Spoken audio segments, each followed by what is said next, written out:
સેલની મોટી કાર્યવાહી. એટીએમ ક્લોનિંગ અને બોગસ પીઓએસ મશીનથી છેતરપિંડી કરતી ગેંગના 3 સાગરીતો ઝડપાયા.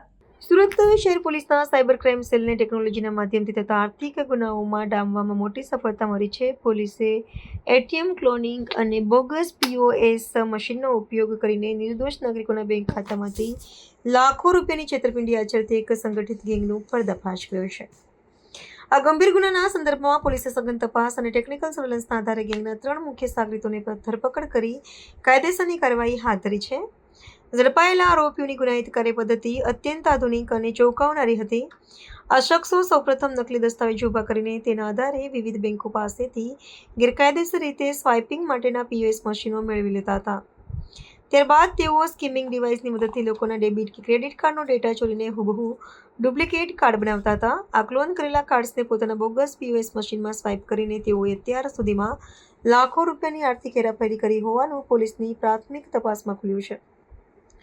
સાયબર ક્રાઇમ સેલ દ્વારા હાલમાં 3 આરોપીઓના રિમાન્ડ મેળવવાની તજવીજ હાથ ધરવામાં આવી છે, જેથી આ મસમોટા કૌભાંડના મૂળ સુધી પહોંચી શકાય.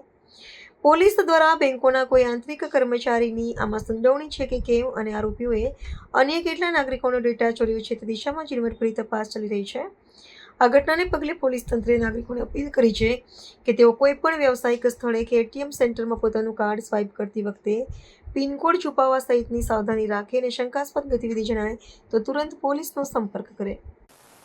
ખોટી ઉદ્યમ સર્ટિફિકેટથી પીઓએસ મશીન મેળવી અને એ મશીન હરિયાણા ખાતે મોકલી અને ત્યાંથી એટીએમ કાર્ડ ક્લોન કરનાર જે ગેંગ છે એમની સાથે મળીને જે સાયબર ફ્રોડના પૈસા છે એમને હેરાફેરી કરનાર ગેંગને સુરત શહેર સાયબર સેલ દ્વારા ઝડપી પાડવામાં આવ્યું છે, જેમાં 3 આરોપીઓને આપણે અટક કરી છે.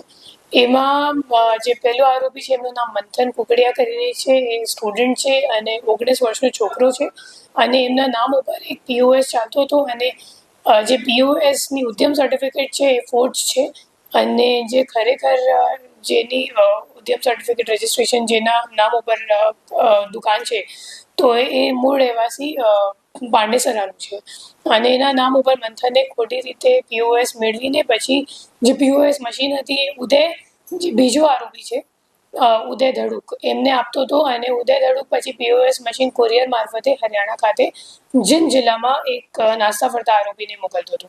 પછી એક ત્રીજો આરોપી છે એમનું નામ પ્રિયાંશુ છે અને હરિયાણાથી એ લોકો જે ક્લોન કરેલું એટીએમ કાર્ડ હોય તો એ સ્વાઇપ કરતા હતા અને સ્વાઇપ કરીને પૈસો પીઓએસ મશીનથી જે લિંક્ડ બેંક એકાઉન્ટ છે એમાં જતો હતો અને એમાંથી પછી પ્રિયાંશુ વિથડ્રો કરીને એ લોકોને પોતાનું કમિશન આપીને પછી બાકીના પૈસા રોકડ રૂપિયા એ લોકો કેશ ડિપોઝિટ મશીન મારફતે જે હરિયાણાવાળા આરોપી છે એમને મોકલતું હતું. તો એવી રીતની આખી એ લોકોની એમ હતી.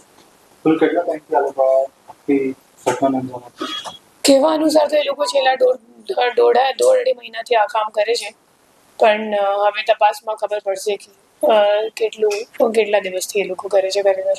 આમાં મુખ્ય આરોપી કોણ છે? આમાં મુખ્ય આરોપી એક ઉદય ધડુક અને બીજો પ્રિયાંશુ અને ત્રીજો નાસ્તો ફરતો આરોપી છે હરિયાણામાં છે, જીંદમાં.